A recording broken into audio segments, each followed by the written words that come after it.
सवाल शिरीन।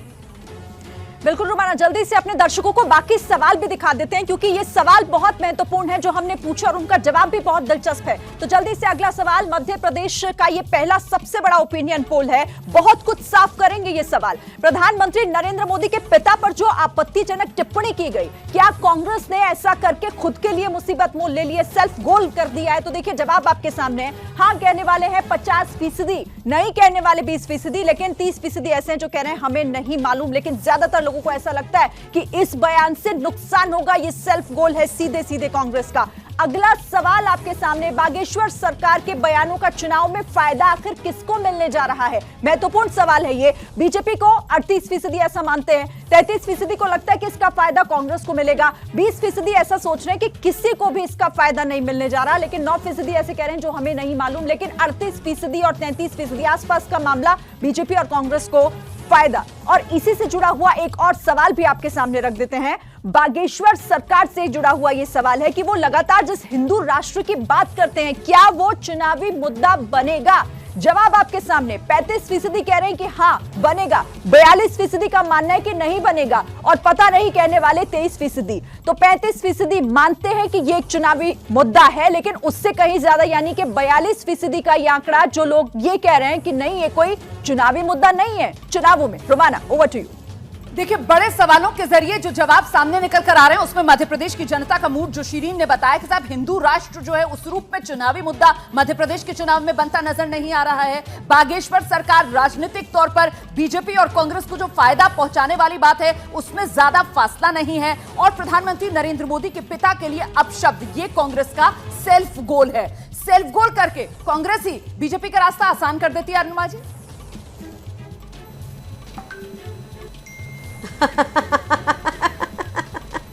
सवाल ही नहीं है ये कोई जो आप कह रही हैं ना रामाना जी, मैं तो मानती ही नहीं कि इस तरह के सवाल पूरे महिमा मंडित करके भी, क्योंकि जो यहाँ बीजेपी की प्रवक्ता है वो कोई मध्य प्रदेश के तो है नहीं, मैं मध्य प्रदेश की हूँ, कल ही लौटी हूँ यहाँ, तो मैं जानती हूँ वहाँ क्या हवा चल रही है। आपको बता दूँ, पत्रकार भी अब केवल कांग्रेस के मुख्यालय में आ रहे हैं और आपके पत्रकार भी बहुत दिखते हैं, तो जहां पत्रकारों को समझ में आ रहा है कि कहां बनने वाली है सरकार वहां आ रहे हैं। और चिंता मत करिए, आपके सी वोटर का आकलन जो भी हो, लेकिन मध्य प्रदेश में कांग्रेस की सरकार बनने वाली है, कमलनाथ जी के नेतृत्व में बनने वाली है।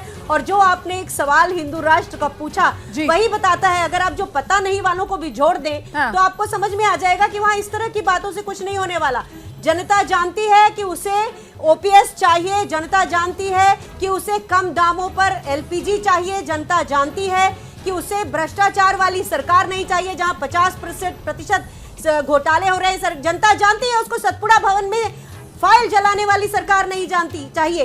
सरकार जनता जानती है। अनुमा जी, जो दावा आप कर रही हैं कि साहब ऐसा होने वाला है, कांग्रेस की सरकार आने वाली है, उसके लिए मुझे लगता है जरा सा ओपिनियन पोल के आंकड़ों का हम इंतजार करेंगे। लेकिन जो बात आप कह रही हैं यहाँ पर बीजेपी को लेकर कि साहब हिंदुत्व की पिच जिस पर कहा जाता है बीजेपी उतरकर जब खेलती है तो फिर जीतती चली जाती है, वो काम मध्य प्रदेश में नहीं आ रही है क्या बीजेपी के? डॉक्टर अजय आलो। देखिए रोमाना जी, हिंदू राष्ट्र की जहां तक बात है, जहां तक हिंदू राष्ट्र की बात है, हिंदू राष्ट्र मेरी बारी है मैडम, मेरी बारी है। हिंदू राष्ट्र की जहां तक बात है तो भारत शुरू से ही हिंदू राष्ट्र है और हमेशा हिंदू राष्ट्र रहेगा, क्योंकि हिंदुत्व की भावना और हिंदुत्व हमारे रग रग में है। अब किसी के रग में हिंदुत्व नहीं है तो ये उसकी समस्या है, वो देश के लोगों को समझाए कि हिंदुत्व हमारे रग में नहीं है, हमारे तो रग रग में हिंदुत्व है। दूसरी बात, आपका जो सवाल था प्रधानमंत्री के पिताजी का अपमान, तो ये कोई नई बात तो है नहीं। माँ का अपमान, पिता का अपमान, प्रधानमंत्री का अपमान, ये तो कांग्रेस के डीएनए में है, ये कांग्रेस हमेशा से करते आई है। 2002 से देख रहे हैं मोदी जी को किस किस नामों से सुशोभित किया है। और जहां तक इन्होंने कहा कि मैं मध्य प्रदेश का नहीं हूं और ये मध्य प्रदेश की हैं, तो मैं बता देता हूं इनको कि मेरे तमाम रिश्तेदार भोपाल और इंदौर में ही रहते हैं, और कम से कम महीने में 2-3 दिन मैं भी मध्य प्रदेश का महाकाल का चक्कर लगा लेता हूं। इससे मध्य प्रदेश का रहने का मतलब ये नहीं हो गया कि आपको मध्य प्रदेश की सारी जानकारी है।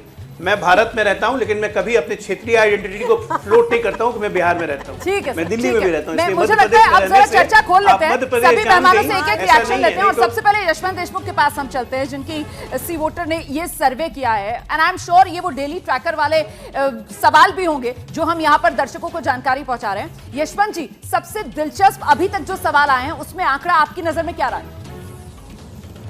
देखिए, क्लासिकल चीजें दो अलग अलग जो समझ में आने वाली है कि प्रधानमंत्री मोदी की अपील ये व्यापक है, ये बात मध्य प्रदेश की जनता बिल्कुल साफ मान रही है। लेकिन दूसरी तरफ पोलराइजेशन के मुद्दे को इलेक्शन का मुद्दा मध्य प्रदेश की बहुमत की जनता नहीं मानती है, ये भी अपनी जगह सही है। इसका मतलब ये है कि दोनों ही तरीके से जनता अपनी बहुत ही बैलेंस्ड राय में चल रही है और बता रही है कि उन्हें असली मुद्दों पे वोट देना है, मुद्दे उनके लिए ज़्यादा इम्पोर्टेंट हैं। हो सकता है कि पोलराइजेशन के मुद्दे उनके लिए बहुत ज़्यादा इम्पोर्टेंट ना हो, लेकिन मुद्दे इंपॉर्टेंट होने का मतलब ये नहीं है कि प्रधानमंत्री की पॉपुलैरिटी या प्रधानमंत्री का कैंपेन उस पर असर नहीं करेगा। ये बात भी अपनी जगह पे है कि प्रधानमंत्री की ये बात आपने बड़ी कही है कि देखिए अभी तक क्लियर कट दो बड़ी बातें जो निकलकर सामने आ रही हैं। प्रधानमंत्री नरेंद्र मोदी की लोकप्रियता, उसका कोई सानी नहीं, और वहीं दूसरी तरफ हिंदुत्व वाले जो मुद्दे हैं वो उस रूप में यहां पर चुनाव में ध्रुवीकरण करते हुए नजर नहीं आ रहे हैं। रामकृपाल जी, माना यह जाता है कि साहब जब धर्म से जुड़े मुद्दे आते हैं फायदा बीजेपी को,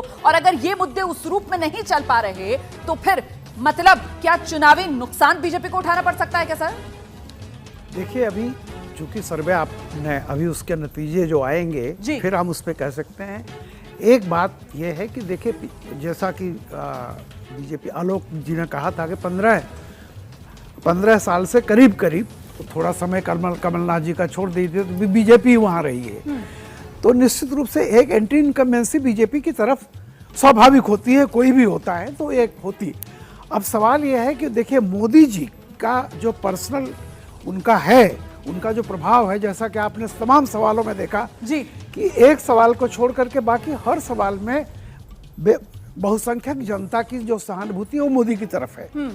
तो लेकिन कई बार ऐसा होता है कि जो राज्यों के चुनाव होते हैं वहाँ पे जो ट्रेंड चल रहा है उस ट्रेंड में मोदी जी एक प्लस आप कह सकते हैं एड ऑन फैक्टर हो सकते हैं। बिल्कुल, ऐसे में जरूरत इस बात की कि राज्य की जो ग्राउंड रियलिटी है वो चुनाव पर किस तरीके का असर डालेगी। लेकिन वहीं जो हिंदुत्व वाला मुद्दा जिसको लेकर हम यहां पर चर्चा कर रहे हैं पंकज शर्मा जी, वो बीजेपी को बहुत फायदा पहुंचाता हुआ इस वजह से नजर नहीं आ रहा क्योंकि कांग्रेस भी उस मामले में बहुत पीछे नहीं है। इसकी वजह क्या है? क्योंकि मध्य प्रदेश में कांग्रेस भी सॉफ्ट हिंदुत्व के पिच पर आकर खेल रही है। हमने देखा किस तरीके से प्रियंका गांधी पहुंचती है जबलपुर में, मां नर्मदा की आरती करती हैं।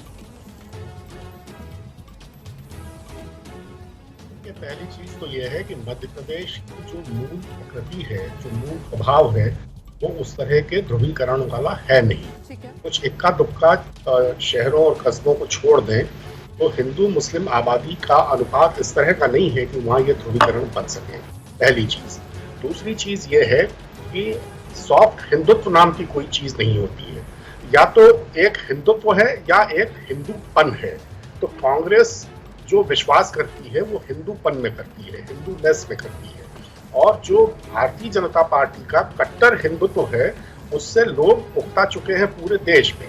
और जैसा मैंने कहा कि मध्य प्रदेश का स्वभाव मूलतः चूंकि थोड़ा भिन्न किस्म का है, इसलिए वहां इसका और भी असर नहीं पड़ता। सर, ये आपने नई शब्दावली गढ़ी है, हिंदूपन कांग्रेस का और कट्टर हिंदुत्व बीजेपी का। मुझे लगता है इस पर डॉक्टर अजय